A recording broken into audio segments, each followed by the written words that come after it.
Bom dia a todos. Mais um evento da Amicomex Brasil, né, com o tema Como a inteligência artificial pode revolucionar o comércio exterior. A Amicomex Brasil, para quem está conectado e ainda não conhece, é uma associação de mulheres especialistas em comércio exterior do Brasil e América Latina. Hoje a gente conta com mais de 200 associadas no Brasil e mais de 350 na América Latina. Quem tiver interesse, saber mais informações, é só clicar no link de inscrição, que está disponível aqui no chat, né? Em breve a equipe de suporte vai colocar o link, e nos seguir também nas redes sociais, como o Instagram e o LinkedIn. Aproveito para agradecer a Amicomex pela oportunidade e para pedir para vocês nos darem um like e nos seguirem aqui no canal da Amicomex no YouTube, que também vamos deixar aqui no chat. Bom, eu sou Beatriz Rim, Relações Governamentais da Amicomex Brasil, tenho 26 anos de experiência em tecnologia para comércio exterior. E aqui com a gente, o Gustavo Coutinho, graduado em Engenharia da Computação e Informação pela Universidade Federal do Rio de Janeiro, pós-graduado em Ciências de Dados e Big Data pela PUC Minas, ingressou na Receita Federal em 2010 como auditor fiscal no Porto Seco de Uruguaiana, atuando sempre na área de gerenciamento de riscos aduaneiros e desenvolvimento de sistemas.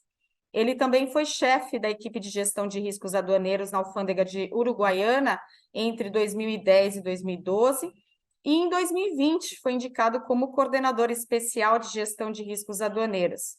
Foi premiado 2 vezes no Prêmio de Criatividade e Inovação da Receita Federal, 2012 e 2018, é consultor externo do FMI e especialista em gestão de riscos aduaneiros pela OMA, que é a Organização Mundial das Aduanas. Aqui conosco também está a Ecomex NSI, fundada há quase 40 anos. A Ecomex NSI tem uma sólida trajetória no desenvolvimento de aplicativos e otimização de gestão de processos de comércio exterior.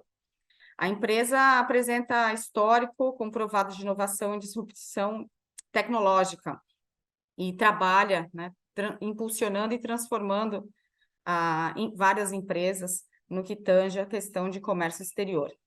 Bom, estão aqui com a gente, presente a Cláudia Oliveira, da NSI, né? Ela está na empresa desde 2015, ela é responsável pelas operações da companhia, e o André Barros, cofundador e atual CEO do Ecomex NSI, responsável por desenhar a visão e a estratégia dos negócios. A gente acredita que a NSI tem muito aqui a contribuir com cases e exemplos no que tange a questão de tecnologia para comércio exterior, né, em conjunto aqui com a gente. Falando um pouquinho de como que vai ser a dinâmica de hoje, nós teremos o painel com o Gustavo, cerca de 30, 40 minutos, e depois a gente separou 20 minutos para debate. Trouxemos algumas perguntas do público e, no final, mais uns 10 minutinhos, peço a gentileza para que todos que estão nos assistindo enviem as perguntas aqui no chat para que a gente possa abordar no final da apresentação. Bom, sem mais delongas, passo a palavra para o Gustavo para poder fazer a sua apresentação. Obrigada, Gustavo, é uma honra ter você aqui com a gente. Bom dia, Beatriz, bom dia, André, bom dia, Cláudia, bom dia a todo mundo que está aí assistindo a gente, né?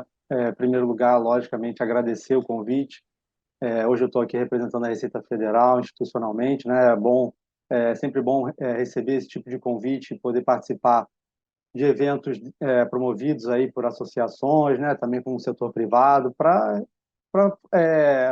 facilitar, né, quebrar um pouco dessa ideia de que, principalmente a Receita Federal, enquanto aduana, até e logicamente enquanto tributos internos também, tem a questão da fiscalização. Geralmente o pessoal, quando vem falar com a gente, não é uma situação tão agradável, né, que está às vezes sob fiscalização e tudo mais, mas na verdade para a maior parte das empresas e pessoas físicas que têm interação com a gente, quer dizer, a gente busca, na verdade, proteger quem está fazendo as coisas direito, né?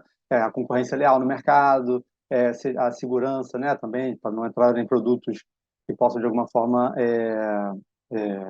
ferir aí, né, os brasileiros, a sociedade brasileira de uma forma geral. Bom, como a Bia já falou, eu sou auditor fiscal da Receita Federal desde 2010, estou atualmente como coordenador de gestão de riscos, é uma área que eu gosto muito. Quando eu entrei na Receita Federal, eu sou formado na área de sistemas, né, de computação, engenharia de computação, e naturalmente eu gosto muito de mexer com dados, e a área de gestão de riscos é a área que você mexe com todos os dados que a Receita Federal tem, e a Receita Federal tem um monte de dados, né, um monte, sem exagero, realmente são muitos sistemas. A gente tinha, da última vez que eu vi, tinha mais de 300 sistemas, então vocês imaginem quanta quantidade de base de dados. Tem sistemas gigantescos, né, como o SPED, que são bilhões de notas fiscais por ano. Enfim, esse comércio exterior são 2 milhões de declarações, mais de 2 milhões de declarações de importação e exportação sendo registradas por ano. Tudo isso a gente tem que processar de alguma forma, e aí é o que eu acho que é onde a gente chega, né, nesse evento aqui, nesse painel, que a gente vai falar um pouquinho da inteligência artificial aplicada, né, no comércio exterior, e algumas tecnologias, né, também para o comércio exterior de forma mais geral, porque a inteligência artificial acaba sendo ali já assim, né, o estado da arte ali de você usar os dados, mas tem muita coisa que você pode fazer antes para melhorar, que certamente tomar conta dos dados, da qualidade dos dados, organizar os dados, integrar os sistemas para que não haja tanta intervenção manual. Tudo isso traz ganho tanto de produtividade, né, pela rapidez com que você vai processar, quanto diminui as falhas, né, no processo também, né? Bom, eu vou botar aqui minha apresentação, eu vou falar. Deixa eu ver esse aqui. Acho que está certinho, né? Bom, então, a primeira questão que eu vou trazer para discutir rapidamente é assim: como é que a Receita Federal, né, pode ajudar o Brasil a ter um comércio exterior mais competitivo, né? Se vocês estudarem aí a evolução das aduanas, vocês vão ver que no passado existia, né, uma concepção de que eu teria que fiscalizar tudo que entra e tudo que sai do país, né? Essa é uma concepção antiga, ainda tem países hoje que fazem assim, tá? Tem países pequenos que, pelo fluxo de comércio, até conseguem fazer isso, acabam gastando, né, uma quantidade de recurso grande, né, para fazer a verificação 100%, mas fazem, tá? O Brasil não, e os países mais envolvidos, mais avançados, não fazem isso. O que eles fazem? Eles usam o que a gente chama de gestão de riscos, né, aduaneiros, que na prática, né, o que significa? É tentar equilibrar a necessidade de controlar as mercadorias que entram, mas ao mesmo tempo você facilitar aquelas operações regulares, operações lícitas.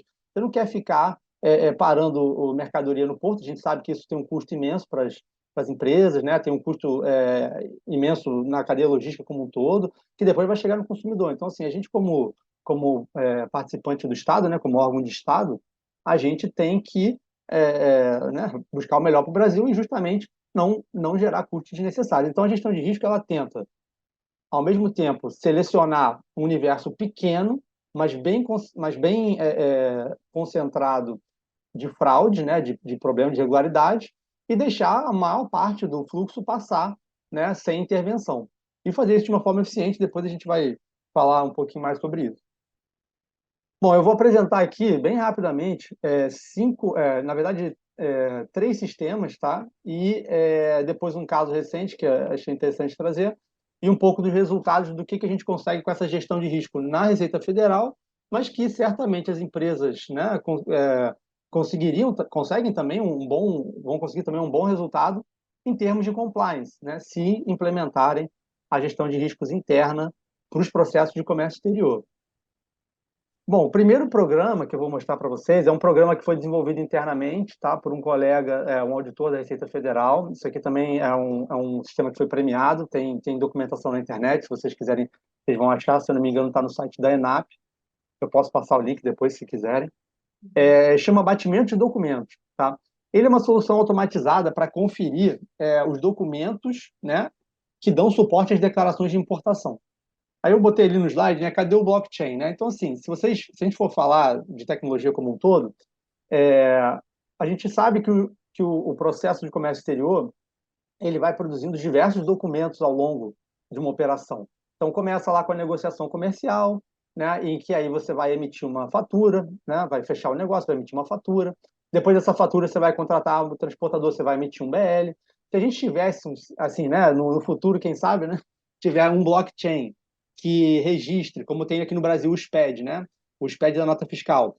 A gente tivesse um blockchain que encadeasse todos os documentos que vão aparecendo numa transação de comércio exterior, e isso fosse certificado, né, por todos aqueles que participam dessa emissão desses documentos, a gente teria ali uma confiabilidade, né, grande, e certamente o comércio exterior fluiria muito melhor.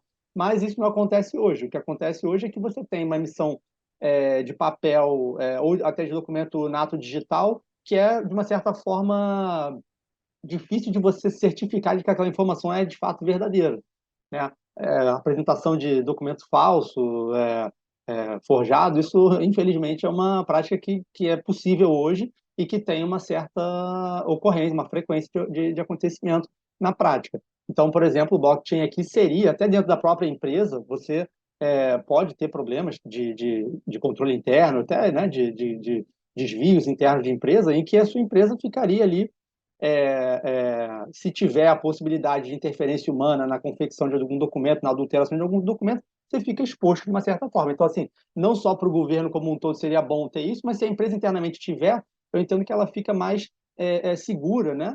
Assim, eu digo principalmente tanto os acionistas, enfim, os sócios, os donos da empresa, de que está tudo ocorrendo e está tudo sendo rastreável e confiável em termos de informação na hora que você vai fornecer informação para o Estado, né? Que aí disso aí decorre penalidade, né? Então, seria interessante também, de alguma forma, essa implementação dentro das empresas. Mas, bom, não tem o blockchain para isso, então a gente tem o BAT-TOC, que ele vai pegar lá o que é apresentado no documento, que dá suporte para importação. Então, se você apresenta uma fatura, né, uma invoice, e você registra uma declaração de importação, a gente tem que conferir se isso bate, né? Em alguns casos a gente vai conferir. Aí tem o certificado de origem, tem o BL, o AWB, o CRT, o MIC, enfim, todos os documentos que compõem, eles têm que ser verificados, eles são verificados, né, quando são selecionados em canal amarelo ou vermelho, ou cinza também, né? E aí esse BAT-DOC ele ajuda o auditor a fazer essa etapa de uma forma mais rápida. Por quê? Ele usa uma tecnologia antiga, mas bastante simples e bastante efetiva, que é o OCR, né, o reconhecimento óptico de caracteres, para extrair o texto dos documentos, geralmente em PDF, tá? E depois comparar isso com os dados que foram declarados eletronicamente na declaração de importação ou de exportação. Então, ele agiliza a conferência documental e ele gera um relatório de divergência, né, entre o documento e a declaração. Então, aqui, para vocês que conhecem, né, do comércio exterior, a gente tem o nosso portal único, né, que atualmente é o Siscomex, que está migrando para o portal único, né, do comércio exterior, uma evolução, onde a gente tem os dados da declaração de importação e a gente tem também a anexação digital dos documentos, né, que estão, nos quais a declaração de importação se baseia, né, que ela tem que refletir. E aí o BAT-DOC pega isso tudo, joga tudo no local único, processa e gera o relatório ali, no caso em HTML. E o que ele gera? Sim, Eu tenho até uma pergunta, até por sim. experiência Claro, pode falar. própria, né? Falando de OCR, eu acho que a maior dificuldade de aplicação de OCR, não sei se a Receita ela também enfrenta esse tipo de impacto, né? É que a maioria das invoices, se você for olhar, é muito clarinha, né? Tem vários países do mundo que quando vai enviar a invoice, quase não consegue enxergar. Então, É, tem uma dificuldade de rastreabilidade. Vocês também enfrentam isso na Receita? Como é que vocês vão é, fazer? Porque eu acho exatamente. que, né, teoricamente, funciona bem se a invoice tiver condições Claro, claro. de Claro. fazer. Não, perfeito. Eu tive na OMA mês passado, e aí, como você começou a falar disso, eu me lembrei que um cara lá fez uma piada, justamente que parece que eles colocam as piores pessoas para fazer a invoice, porque ela vem toda, né, assim, muitas, não todas, né, mas tem muitas sem padrão nenhum, vem apagado, e vem manchado, e vem com marca de café, e sim, o que você imaginar acontece com a invoice, aí o pessoal digitaliza aquilo e manda. Nesse caso, logicamente, a gente tem dificuldade, né? A tecnologia não supera, assim, não funciona Tudo tão bem, mas bem para vale, reconhecer, né? não funciona tão bem. Mas a questão é o seguinte, isso é um problema de processo da empresa. Se a empresa Exato. quiser ter agilidade na Receita Federal, por exemplo, se o documento vier redondinho, se ele vier, até se ele for nato digital, e ao invés de você imprimir, depois escanear, você puder anexar ele em PDF direto, é muito melhor, porque aí o OCR vai funcionar plenamente. Então, o que acontece? Se a empresa tiver um processo de que a sua fatura o seu fornecedor estrangeiro venha com qualidade visual, qualidade digital ali para ser submetida para a Receita, eu te garanto que o que vai acontecer é isso aqui, ó. Tá vendo essa tela? Repara aqui no canto superior direito que tem uma palavra check 87 de 142. Tá? Isso aqui significa que esse documento específico, que é um certificado de origem do Mercosul, ele teve 87. Ah, não, desculpa, esse aqui é da DI como um todo. Ele teve 87 campos identificados que batem com os 142 campos que ele procurou. Ou seja, o fiscal só precisa conferir os outros ali 60 campos, mais ou menos, né? 50 e tantos campos, 55 campos. Então, repare, se você der uma informação de qualidade, o fiscal vai receber do sistema que está tudo verdinho, ele não vai ter que conferir muita coisa, naturalmente seu processo, seu despacho, seu desembaraço do dinheiro ocorre mais rápido. Entendeu? Então, eu queria assim, até pegar esse gancho, né, para poder chamar atenção, né? Tecnologia, inteligência artificial, né, blockchain, integração, ela parte da premissa que os dados vieram com uma certa qualidade, né? E no caso do OCR, que é um papel, uma leitura de um dado físico, né, que é um papel, ela precisa também ter a qualidade da informação para não ter esse impacto com a receita. com Legal. certeza, com certeza, seria um bom ganho. Bom, e aí aqui o que o sistema vai fazer nesse caso, né, por exemplo, ele vai, primeiro, os campos que estão encontrados de acordo, o fiscal a priori não precisa conferir, que já está encontrado, ele vai focar nos campos que não encontrou. E aí vai ver ali, eventualmente, normalmente vai encontrar os campos que vão estar com alguma, vão estar fora de local, ou vão estar com um erro de grafia que não bateu, e aí a gente também, claro, não faz o batimento 100%, né? Mas tem uma taxa Margem. de aceita uma taxa de erro ali, mas enfim, tem coisa que fica fora, né? Sim. E aí o que vai acontecer? Nesse caso específico, ele vai alertar para a gente se aparecerem, por exemplo, códigos de classificação fiscal que constam no documento e que não constam na declaração de importação. É um erro? Não sei, mas é um alerta que o fiscal vai receber para que ele confira com mais atenção esse ponto, porque pode sim ser um erro de classificação um erro na declaração, pode ser uma fraude, enfim, ele vai ter que avaliar ali. Então, é um sistema bastante simples aqui, que simplesmente bate os dados ali e gera os alertas, tá? E a produtividade de não ter que conferir 100% dos campos, porque alguns o programa já consegue procurar para o auditor, tá? Bom, esse foi o BatDoc, então, mas é bem simples. Ele é um sistema simples, mas assim, eu gosto de sistemas simples que são bem, trazem uma produtividade grande, facilitam realmente. Então, assim, ele é uma ideia muito boa, muito simples e que com tecnologia relativamente barata, né? O CR já é bem difundido. Então, acho que vale a pena esse tipo de investimento aí. O outro sistema já é um sistema bem mais avançado, esse aqui já é um sistema de inteligência artificial. Ele foi criado também por um colega da Receita Federal, um auditor. Inclusive, a tese de doutorado dele é a base do sistema. Também está publicado Tem diversas publicações sobre o sistema, é fácil de encontrar na internet. Está no site da ENAP também, mas tem mais documentação do que isso. Ele está em produção desde 2015, tá? Eu não falei o nome, né? O Sistema de Seleção por Aprendizagem de Máquina, CISAM, né?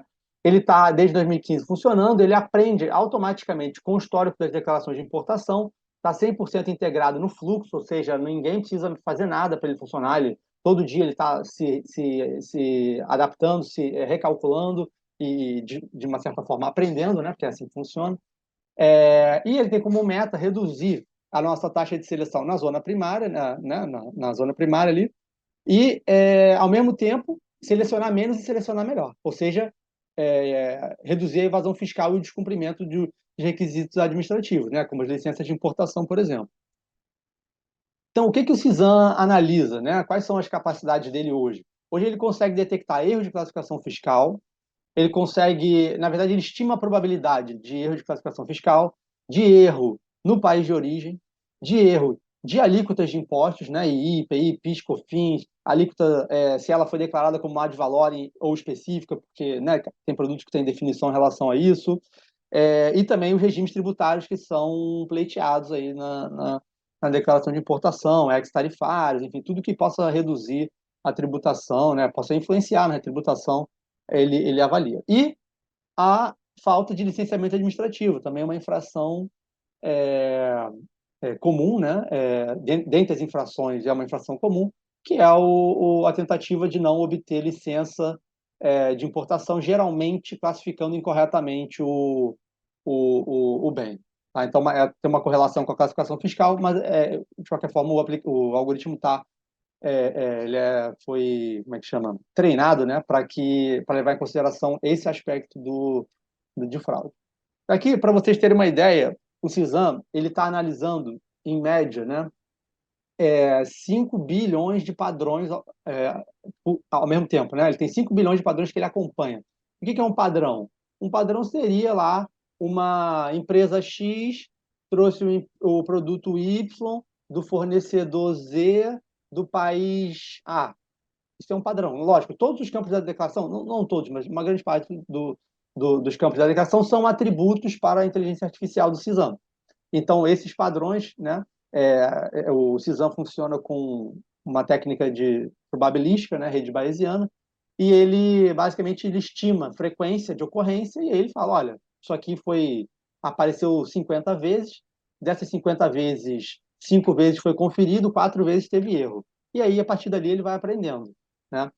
Então, essa representação visual aqui que vocês estão vendo, ela tem ali, por exemplo, uma coluna com o valor aduaneiro, uma coluna com a expectativa de retorno, ou seja, se eu selecionasse essa declaração para conferência, quanto é que eu espero recolher de tributo, né? A mais. Mas também tem uma expectativa de perda, porque infelizmente, né, as empresas bobeiam às vezes e elas se prejudicam na declaração de importação usando, fazendo declarações incorretas que fazem ela pagar mais tributo. Isso acontece também. E o CISAM também leva isso em consideração. Então, a gente tem a expectativa de perda e tem a expectativa de ganho. Né? Porque, assim, como é tudo na média, né, o sistema ele é probabilístico, você só no caso concreto é que você vai saber para que lado que foi. Se pode ser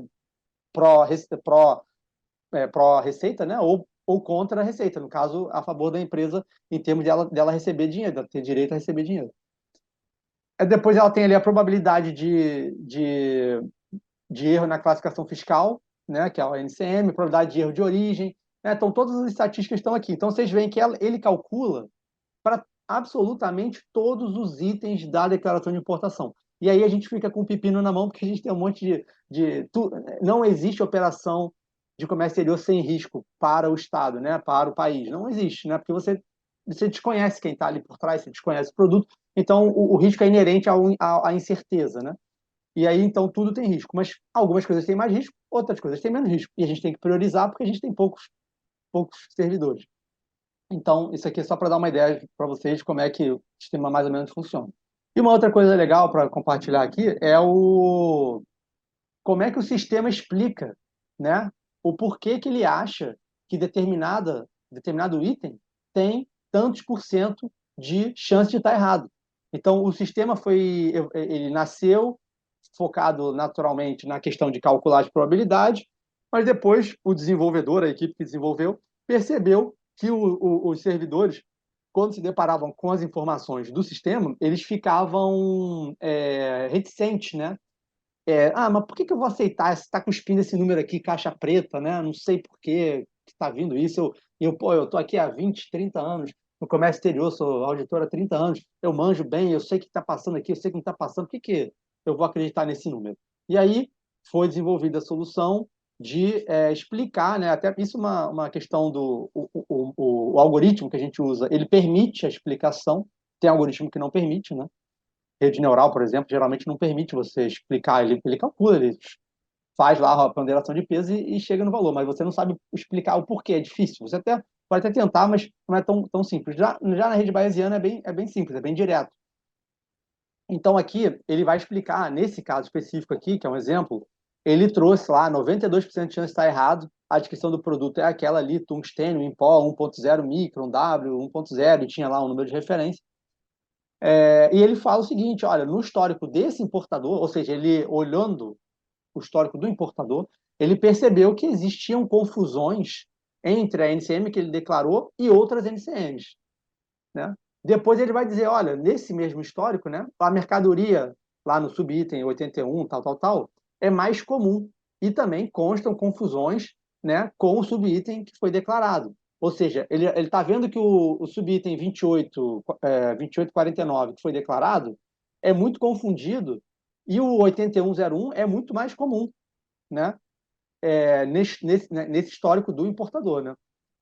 Depois ele foi analisar ali a questão do fabricante. Ó. O fato do fabricante ter sido tal favoreceu fortemente a ideia, né, de que a NCM real é a outra, né, a 81, não a que ele declarou. E no final ele fala ali sobre a descrição da mercadoria, que apesar de ser um campo texto livre, também tem um tratamento em cima dele que foi considerado relevante nessa análise e que favoreceu a possibilidade de erro de classificação fiscal. Então, vocês vejam, o sistema pegou vários padrões ali que ele percebeu, olha, quando acontece essa descrição com essa empresa, tem tantos erros. Né? Quando é esse país de origem, com esse fabricante, com esse importador, tem tantos erros. E aí ele calcula tudo isso, joga lá numa Nesse panelona e caso, cospe um número. Gustavo, vocês utilizam a própria base utilizada pelo importador, né? Isso. Há X anos. E aí tem parâmetro de anos que vocês utilizam? Ah, são os últimos 5 anos, os últimos 2 anos, ou é Olha, a a base? base não, a base ela foi, eu não sei esse detalhe técnico agora, tá? Porque isso aí vai sendo, inteligência artificial nesse caso, ela vai sendo tunada ali, né? Eu não sei como é que tá isso para te falar, não vou chutar aqui, mas eu sei que na época em que foi treinado, né, a primeira versão, acho que até é o que está no trabalho lá, se eu não me engano, foram 3 anos de declaração de importação para gerar a base de conhecimento. Até porque você tem que levar em conta que esse tempo não pode ser muito longo, porque há mudança de 5 em 5 anos da NCM, há Exato. mudança, há mudança de tarifas, alíquotas toda hora, né? Assim, é bem comum, né? Eu diria que mensalmente tem alguma mudança, tem mudanças no Mercosul que a gente tem que seguir, teve agora acho que uma recente.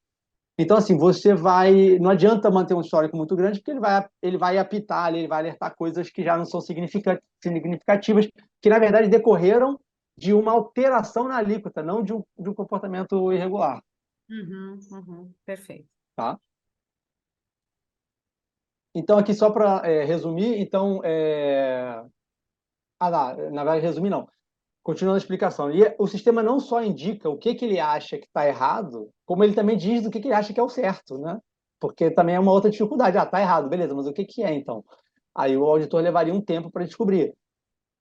Pela análise estatística, o próprio algoritmo já sugere, né? Olha, pode ser, o top 5 aqui do que pode ser está aqui, né? E também com o valor estatístico, olha, com, sei lá, 80% de chance é esse aqui, com 20% de chance é esse outro. E tal. Então, a linguagem natural eu já expliquei, né? Facilitou a implantação do sistema. Isso é bom vocês levarem em consideração, né? Porque não adianta chegar lá e empurrar também o sistema goela abaixo dos empregados, porque vai ter o mesmo problema que teve na Receita. Tem gente antiga na empresa que vai ter resistência. É gestão de mudança, né? Aí é uma questão de gestão. O sistema, obviamente, aprende com erros e com acertos. Então, o sistema, como eu falei, ele é 100% automático, então ele está o tempo todo lendo a base de declarações de importação.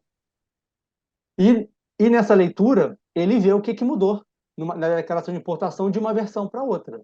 Né? Toda vez que você retifica a declaração de importação, você gera uma nova versão. E aí, o que mudou de uma versão para outra, se mudou, por exemplo, a classificação fiscal de uma adição, o sistema entende que aquilo ali tinha um erro, né? Não estava correto. E aí ele aprende, né, com aquilo. Ou, se for inspecionado e for mantido, ele entende que estava certo. E aí ele diminui a probabilidade de erro futuramente, naquele padrão. Então, é um sistema também que, assim, lógico, ele é complexo, a ideia é muito simples por trás, mas tem problemas bem grandes ali, tecnológicos para resolver, do tipo, a NCM é um atributo de alta cardinalidade, que você não tem muitos exemplos por NCM, isso gera um overfitting quando você vai treinar o algoritmo. Então, tem questões de tecnologia ali que têm que ser resolvidas. E ele serve, né, para os novos funcionários, novos servidores, que inclusive a gente espera receber agora a nova turma aí que passou no concurso, né, nesse final de ano, se eu não me engano, ou no início do ano que vem no máximo, então a gente vai receber uns colegas novos, e esses colegas vêm cruz, né, e o sistema vai ajudar eles a ter insight, né, porque como o sistema explica, ele ajuda no próprio treinamento e capacitação do auditor.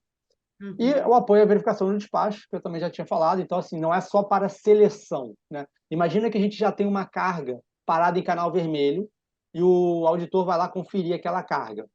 Ele pode se valer do CISAM para conferir algum outro item que o CISAM tenha apontado como problemático, ainda que não seja o mais exagerado ali, o problema maior. Então ele pode, deixa eu ver, esse segundo problema aqui também está meio alto, vou conferir também, já que a carga está parada aqui, já foi desovado, já vai estar tendo conferência física, vou aproveitar e vou conferir um outro item aqui, porque é mais eficiente do que a gente ficar parando toda hora aquela carga, né? Aproveita, parou uma vez e depois não para no futuramente, né? Bom, esse foi o CISAM, né? A gente passou bem rapidinho por ele, assim, mas deu uma visão geral. E agora a gente vai falar de um outro sistema, também de inteligência artificial. Esse sistema já é um sistema um pouco mais novo que o CISAM, de 2018, se eu não me engano, 17 ou 18, acho que é 18. E de análise de imagens, né? De visão computacional, que foi uma área que evoluiu muito também tecnologicamente nesse período, né? Nesse tempo aí. O Cisão começou a ser desenvolvido lá em 2006 ou 2008, a tecnologia dele. Ele só foi implantado em 2015, então, para vocês verem que também é complicado desenvolver tecnologia dentro de casa, não tem que ter investimento, tem que ter paciência, de uma certa forma, né?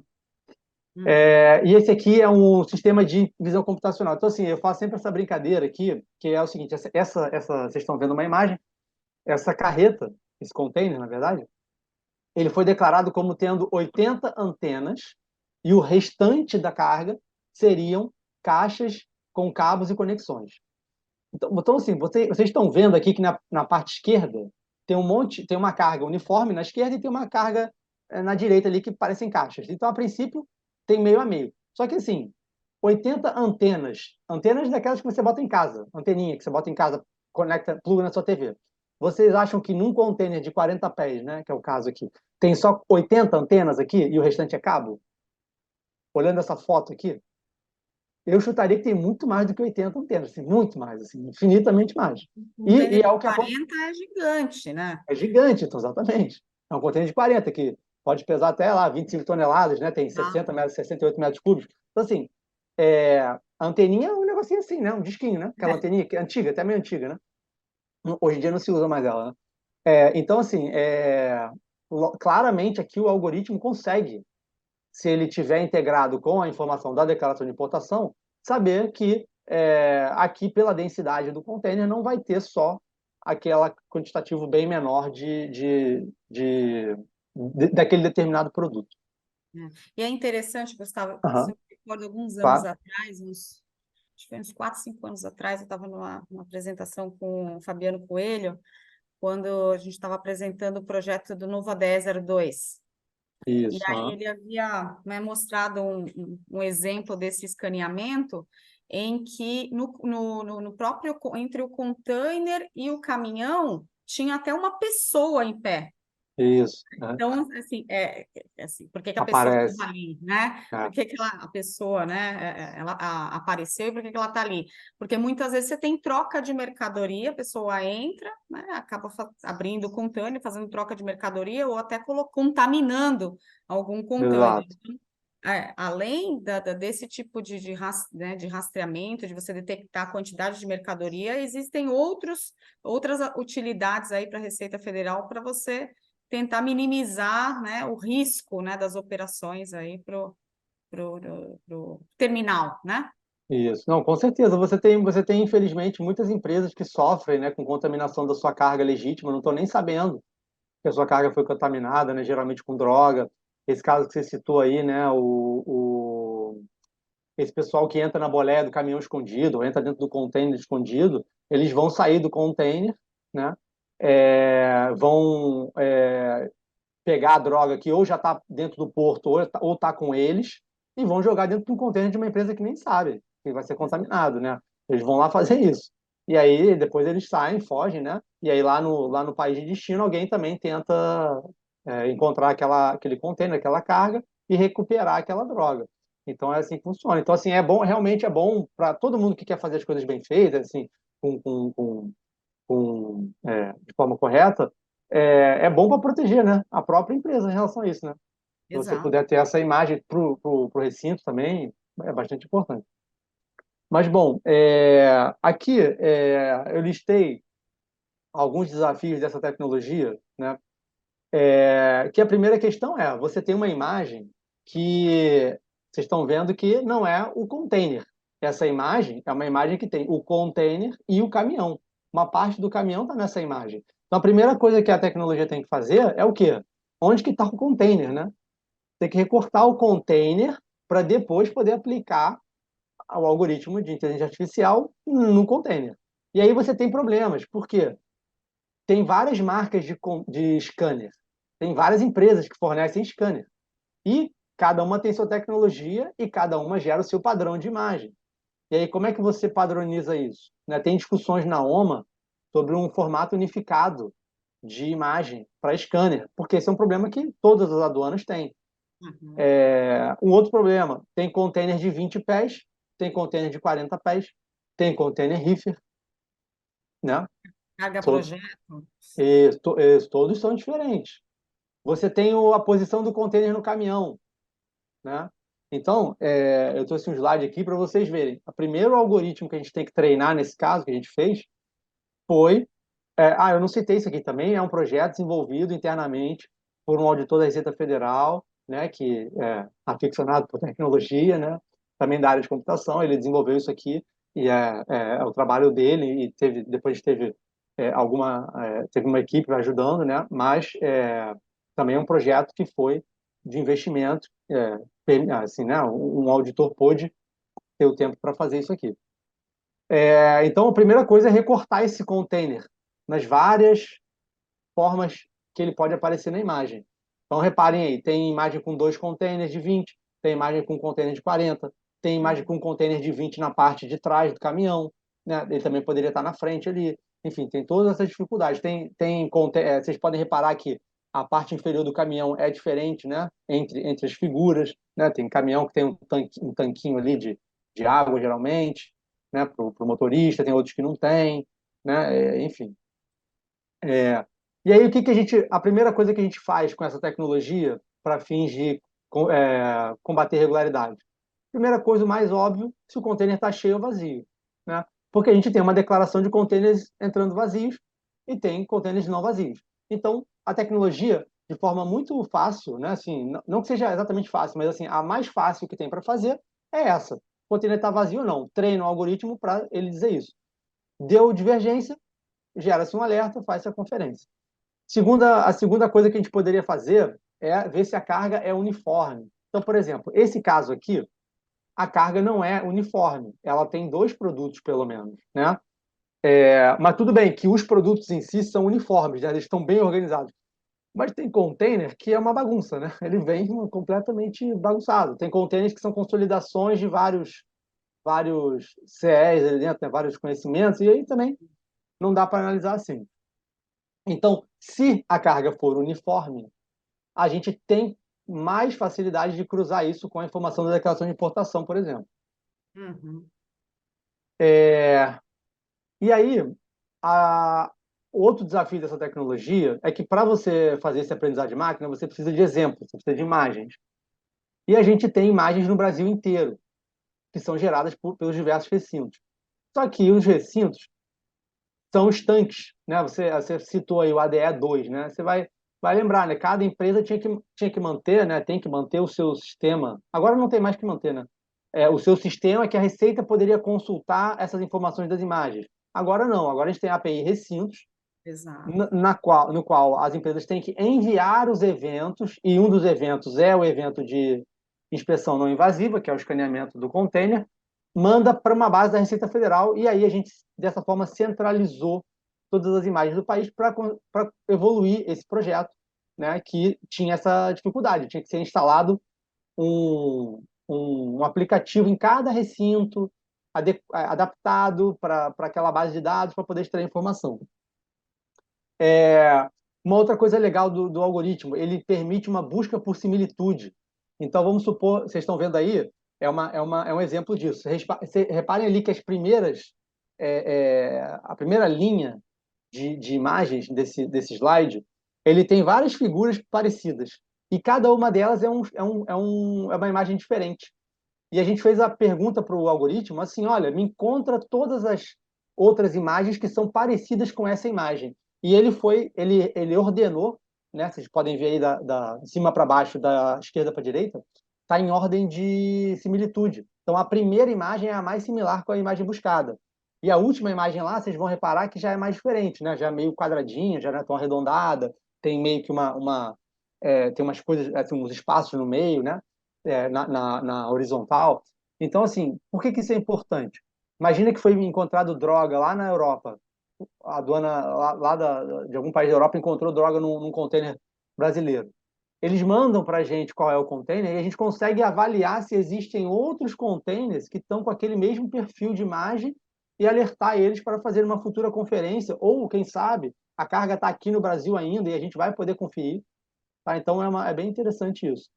E a última questão é a detecção de anomalia, que a gente, né, isso é o óbvio, né, que é quando se coloca alguma coisa no container que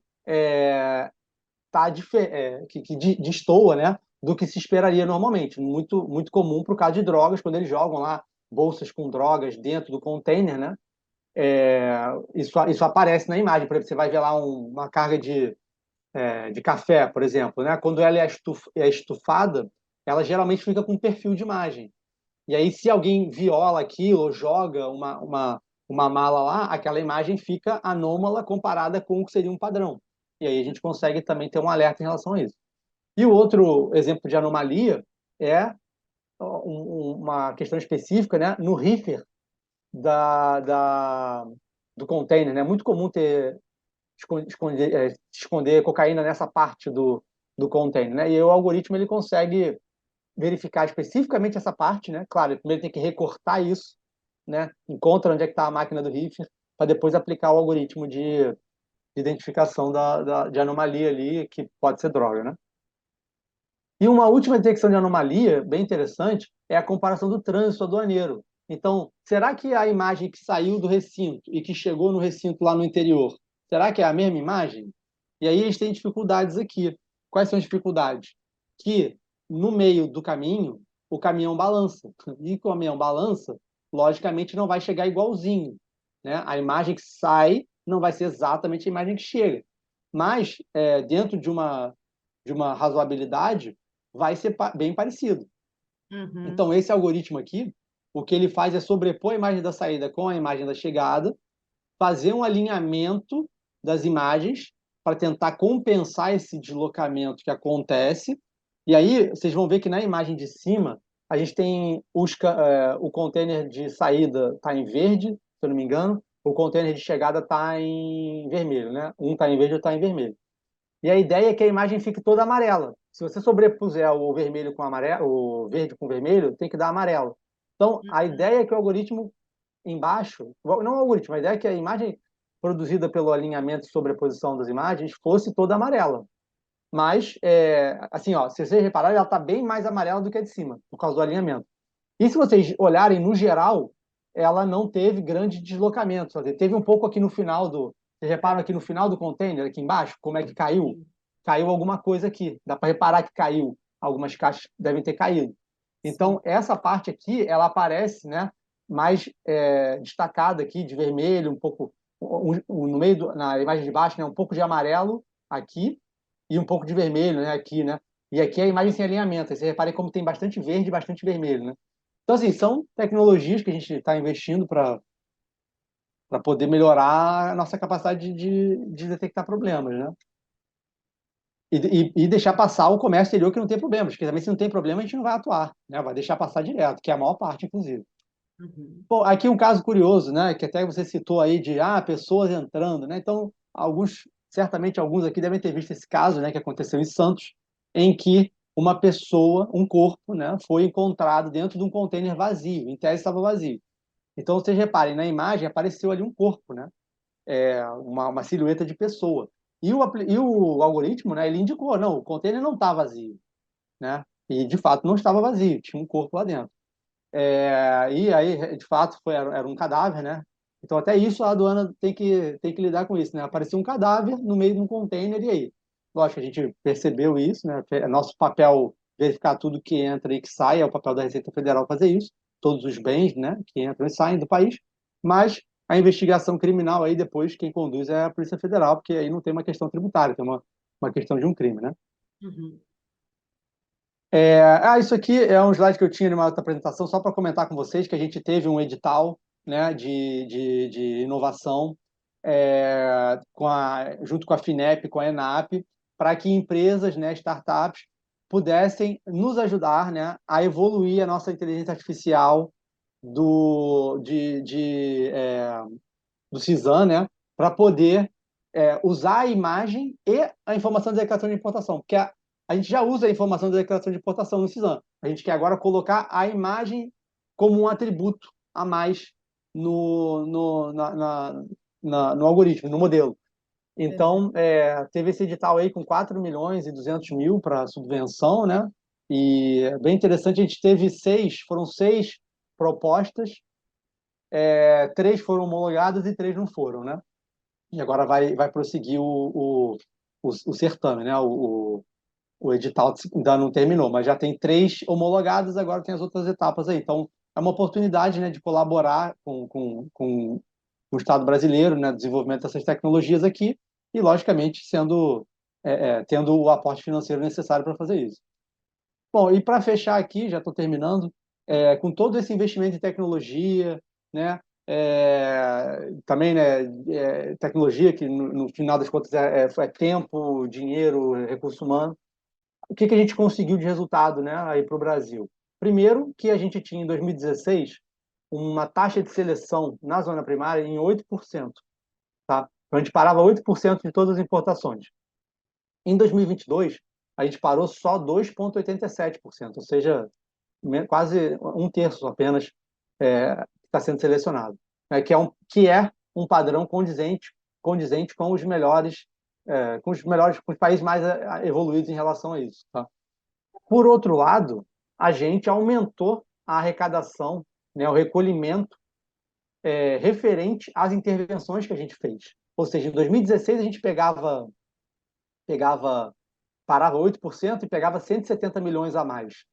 Hoje em dia a gente para 3% e pega 370 milhões a mais. Né? Ainda que tenha inflação nesse período aí, a taxa de crescimento, a eficiência ela é superior, né? Ela é real. É uma atuação mais assertiva por conta do uso da tecnologia Com e de certeza. todos esses sistemas que vocês vêm aplicando. Exatamente.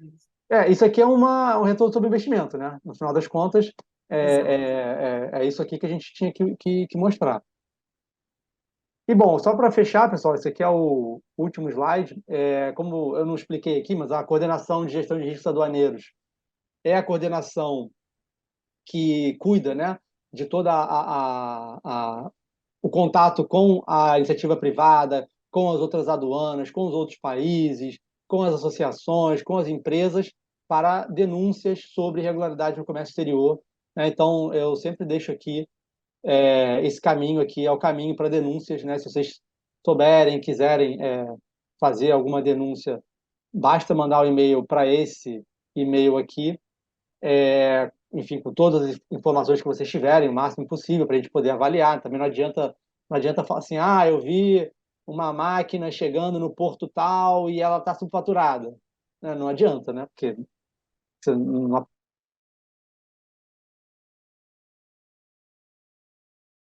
ouvidoria do Fala BR, podem fazer denúncia anônima, por lá tem um mecanismo de denúncia anônima, tem denúncia também identificada, então fiquem à vontade para usar o canal que acharem mais conveniente.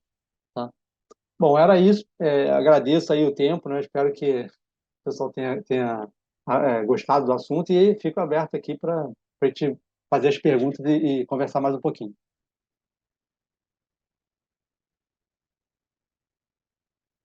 Não sei se eu devolvo para você, Bia. Ih, acho que ela travou, não? Eu acho que a Bia deu Uma travada. uma travada, ela caiu. Caio,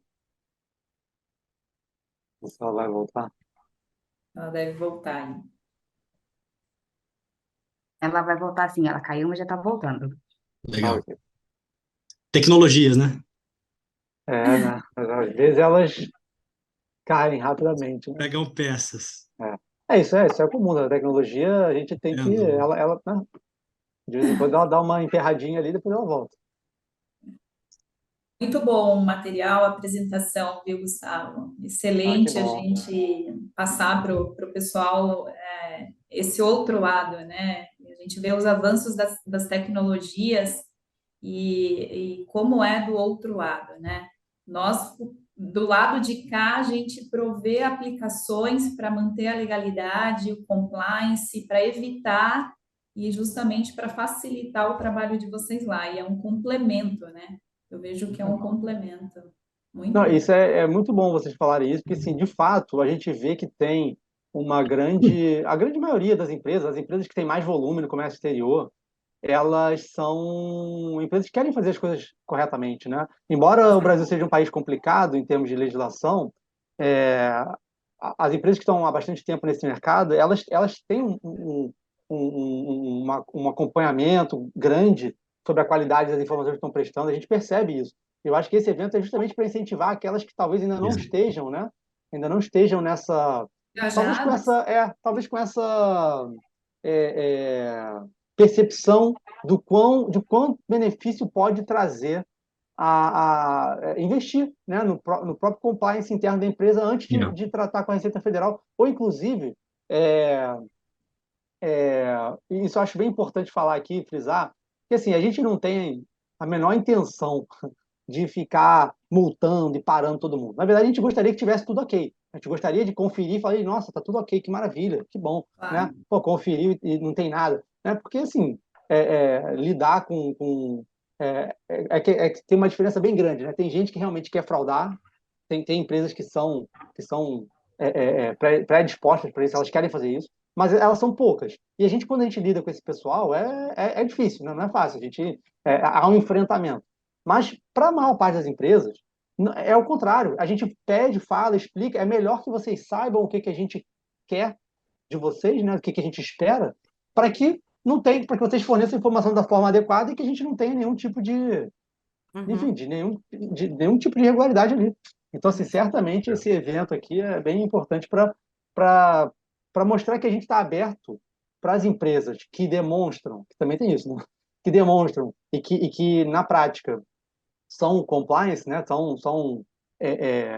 Fazem as coisas direitinho. A gente quer mais ajudar, quer orientar, enfim, quer dar chance de autorregularização, né? O máximo possível.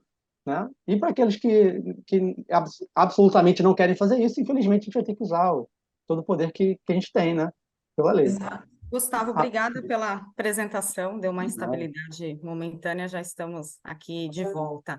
E acredito que essa apresentação é bastante importante, porque agora a gente está num momento de transformação, né, digital do exterior, passamos por isso alguns anos atrás na exportação, e agora a gente está aí em importação. E a gente chama atenção para essa mudança, não só tecnológica, mas processual, né? E aqui a gente traz a NSI também para passar alguns cases e falar um pouquinho da experiência deles aí representando o setor privado e toda a experiência deles.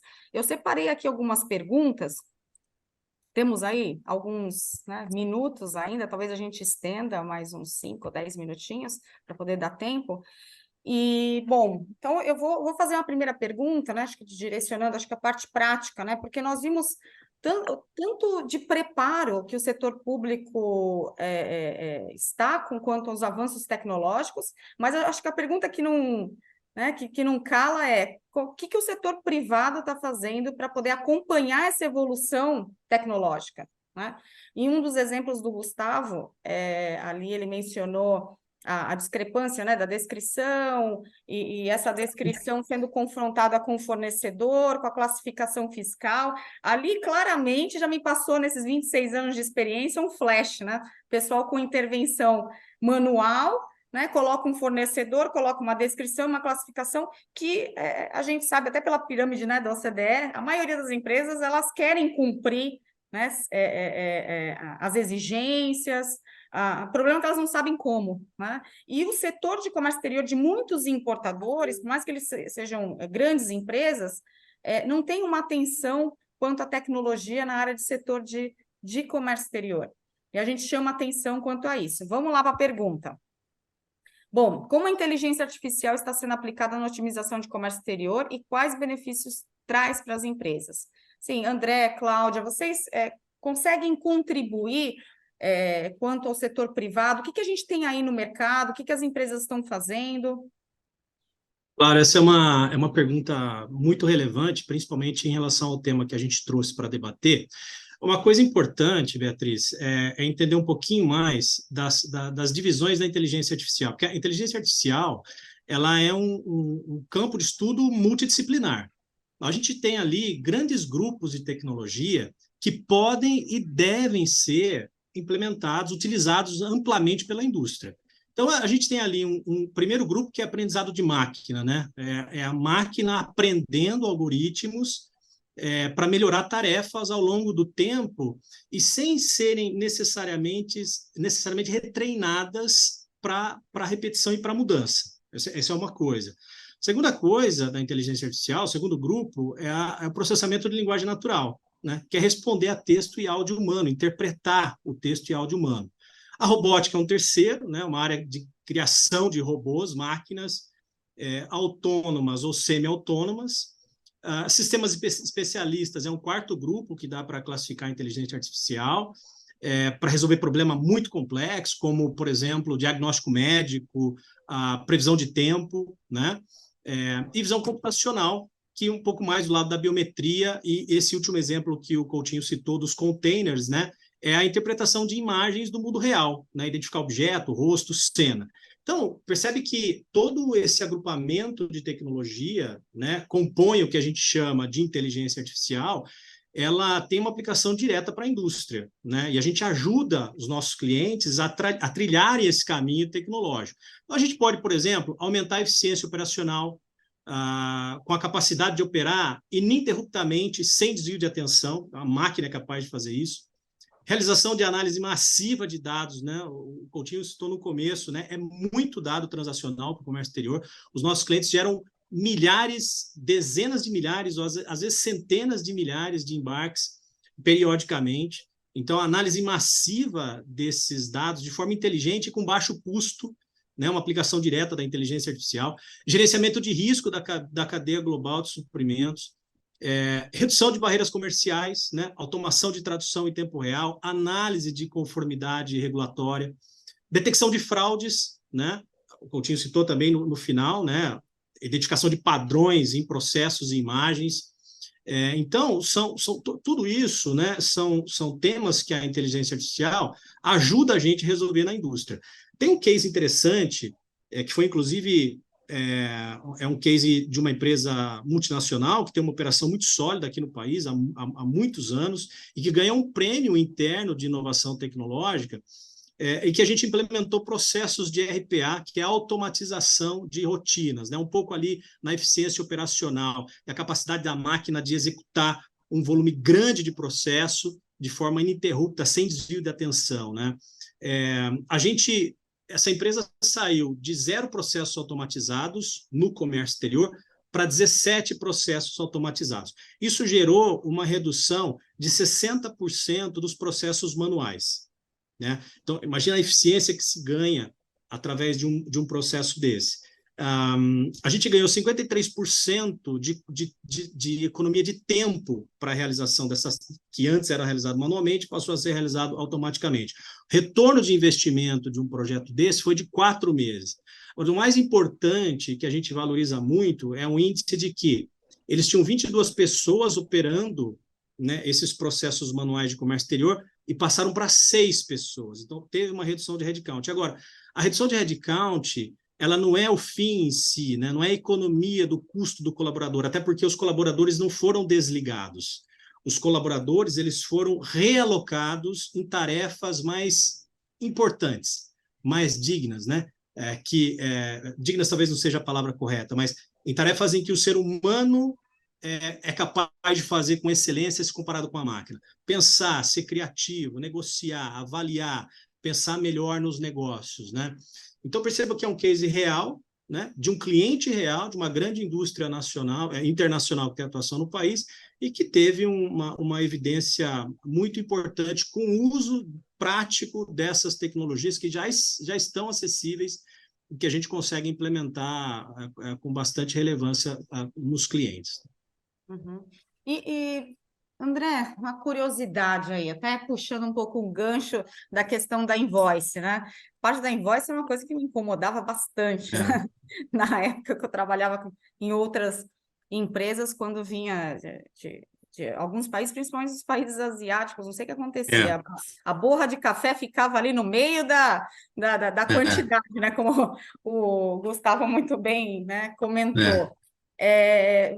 Vocês têm cases também com relação a essa parte de automação? Porque isso é fundamental, né? Imagina, A gente...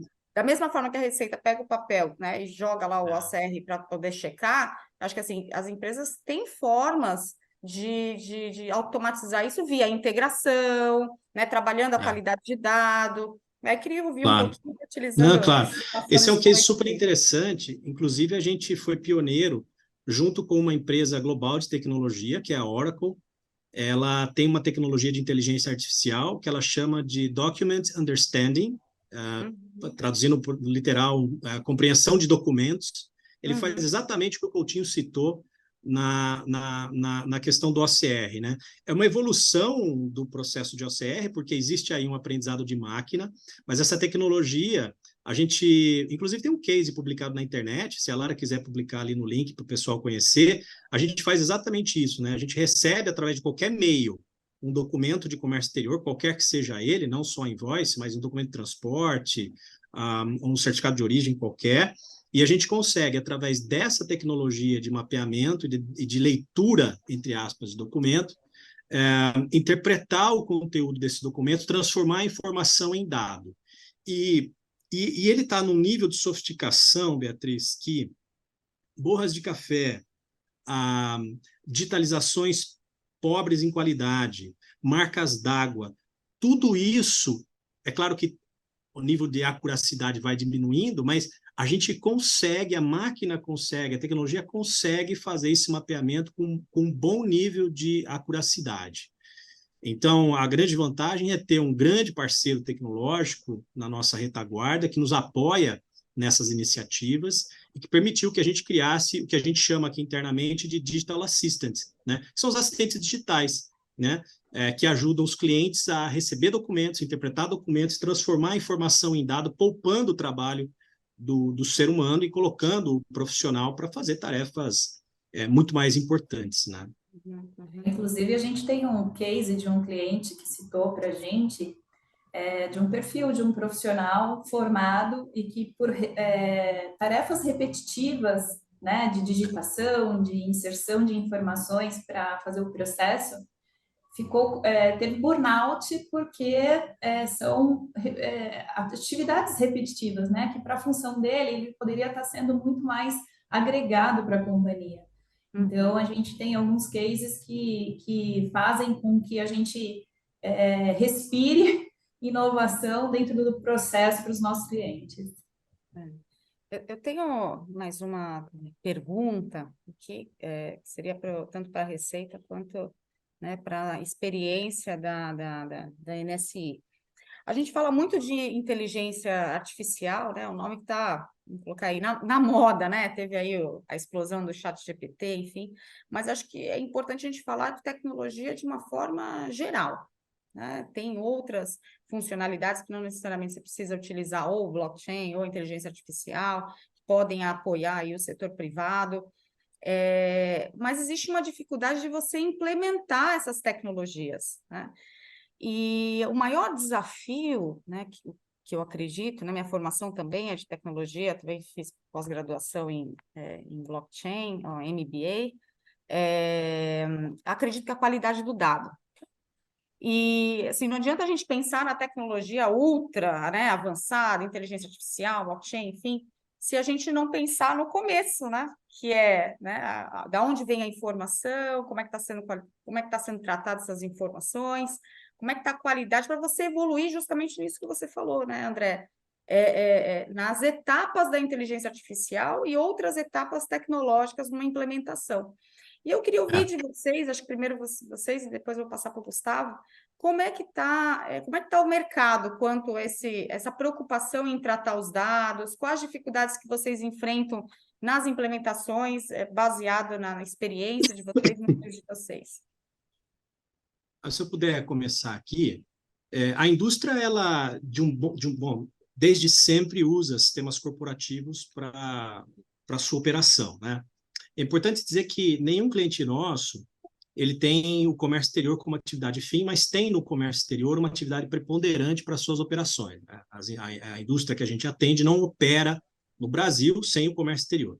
E eles têm esses grandes sistemas corporativos que estruturam toda a sua cadeia produtiva. Então, é muito comum, e todo mundo aqui, eu acho que conhece o SAP, o RP Oracle e outros ERPs, que têm a missão de digitalizar processos corporativos. Então, desde a produção, à geração de uma necessidade de compras, depois ao recebimento das mercadorias, a projeções, previsões de custo, a internação dessa mercadoria no estoque, o próprio estoque, a contabilidade, sistemas de pagamento, recebimento. Então, tudo isso, Beatriz, eu acho que é um ponto resolvido, né? A grande questão é o que você coloca dentro desses sistemas, né? Então, processos que a Receita vem trazendo para o mercado, como, por exemplo, o catálogo de produto, é uma grande padronização que vai trazer benefício de dado para esse processo todo, né? E aí entra sistemas como o nosso, né? Sistemas de gestão de comércio exterior que integram essa cadeia produtiva do RP e dão para a indústria mais qualidade de informação. O comércio exterior ele tem a participação de vários intervenientes, né? Aqui no Brasil, de transportadores, armazéns, despachantes aduaneiros, né? Vem do exterior, fornecedores, fabricantes, etc. E são múltiplas fontes de dados. A grande questão que esses ERPs e softwares como o nosso têm que fazer é consistir de forma preventiva essas informações todas. Então, o BATDOC, né, que é o sistema que o Coutinho mostrou bem que a Receita Federal usa para fazer cruzamento de informações, a gente já faz isso também na origem. Então, quando o nosso cliente recebe uma fatura comercial, eu consisto integralmente essa fatura comercial com os pedidos de compra que está no RP do cliente, que estão no RP do cliente. Afinal de contas, essas coisas têm que, de alguma forma, coincidir. Então, o que o sistema de produção gerou de necessidade de importação e que está numa ordem de compra importada, ela é automaticamente consistida com uma fatura comercial, né? Essa fatura comercial, mais esses pedidos de compras, mais os dados, por exemplo, do catálogo de produtos, tem que ser os insumos básicos para a geração de uma declaração de importação. E isso vai para o Siscomex através de uma fonte segura, que são os nossos sistemas. Então, eu vejo cada vez mais as empresas se digitalizando no aspecto mais básico da palavra, né? Você colocando seus RPs, colocando sistemas como o nosso, se preocupando com a qualidade de informação, para ter cada vez menos passivo tributário, fiscal e aduaneiro junto à Receita Federal. No final do dia, o que o Coutinho falou é verdade, cara. Eles não querem ter esse trabalho de auditar. E a indústria idônea, ela quer cada vez mais ser compliance com as regras, com a legislação nacional e entregar para a Receita Federal o melhor dado possível, na maior integridade, porque isso significa maior produtividade, menor recolhimento de tributo, multas, menor tempo de desembaraço, né? Então, é uma cadeia, acho que é um ciclo virtuoso que vai cada vez mais se fortalecendo. Uhum. Gustavo, quer complementar? Tá no mudo. Eu acho que o André falou, cobriu bastante. A questão toda é essa, né? Você tendo o processo todo mapeado para que não haja tanta interferência manual, para que não haja descasamento entre um sistema e outro, né? Desacoplamento, principalmente de bases de dados que representam a mesma semântica, a mesma coisa, né? Isso é muito importante, assim. Eu acho que é daí que vem a qualidade da informação. Ela está diretamente relacionada com o quanto você consegue garantir que da geração e quem gera informação e toda a passagem dessa informação ao longo da cadeia, que ela não vá perdendo qualidade, não vá se esfarelando. Então, esse é um ponto crucial, sem dúvida, que eu entendo que realmente é o início, né? Não adianta querer implementar inteligência artificial se você não tiver a base de dados. Aquela, o pessoal sempre fala, né? Lixo, entra lixo, sai lixo. Que o negócio processa lá e se o dado que entrou era ruim, o resultado da conclusão vai ser ruim, né? Então não tem muito milagre ali, né? Você tem que ter uma informação de qualidade. E a informação de qualidade, ela vem realmente do cuidado. Você tem que ter cuidado, tem que realmente investir. Que, olha, pô, se eu tenho um cadastro de produto na empresa, é um cadastro só. Você não vai ter 10 produtos, 10 cadastros do mesmo produto. Ah, cada filial minha tem a sua própria base de dados que é copiada inicialmente quando a empresa é criada, a filial, mas depois cada um anda sozinho, não tem integração, não tem sincronização. É muito ruim, né, se isso acontece, né? Então, acho que a qualidade da informação, sem dúvida, primeira coisa, depois você pensa no restante. É, esse acredito que é o maior desafio das empresas hoje, né? Quem não fez ainda a lição de casa. A gente tem várias perguntas aqui que o pessoal enviou. Eu vou fazer uma porque realmente a gente, né, tem mais aí, a gente estendeu mais 15 minutos, vamos estender aí mais uns 3 minutinhos, a gente fecha 11h15. Bom, o Mário, né, fez uma pergunta. A Receita Federal tem algum projeto para implementação e padronização de invoice BL que não são nato digital, a fim de agilizar a análise por IA do BATDOC? Lembrando que com essa padronização serviria também até para arquivamento dos documentos, que gera uma economia para o setor privado, né? Porque hoje gasta-se aí bastante recurso para estar guardando, né, a parte documental em lugares físicos, né? Hoje em dia, a legislação é bastante confusa com relação a esses padrões para scanner de documentos, né? Mário Ottoni, da Vale. Sim, não, a gente não tem um projeto para isso, né? A gente teve algumas, acho que localmente, algumas unidades da Receita Federal estipularam padrões para que os dados fossem anexados no Siscomex, para justamente com o benefício, né, de que, sendo feito assim, o desembaraço ocorra mais rápido, né? O que está em linha com o sistema, né? Agora, a gente não tem esse projeto, e na verdade esse é um projeto discutido até no âmbito da Organização Mundial das Aduanas, né? Padronização de invoice, padronização de BL. É um projeto que assim, todo mundo gostaria que tivesse. Só que é muito difícil você conseguir fazer um acordo, porque os países é de uma diversidade de requisições legais entre os países, assim, que assim, o Brasil tem as nossas jabuticabas, né? Mas os outros têm também as deles, e assim, o que é importante para um não é importante para outro. Por exemplo, uma coisa que eu achei que é bem diferente, o Reino Unido tem problema com crime com faca. Então eles querem controlar a entrada de faca. Faca, quer saber quantas facas entram e saem do país. Então, assim, o Brasil tem outros problemas, mas esse da faca não é assim. Talvez a gente tem problemas talvez mais graves, né? Mas que assim, a faca ainda não é um problema. Mas assim, imagina, eles querem que separe. Quantas apreensões de faca teve? Só que assim, faca, a gente não aprende. Aprende faca não é um negócio assim extraordinário, né?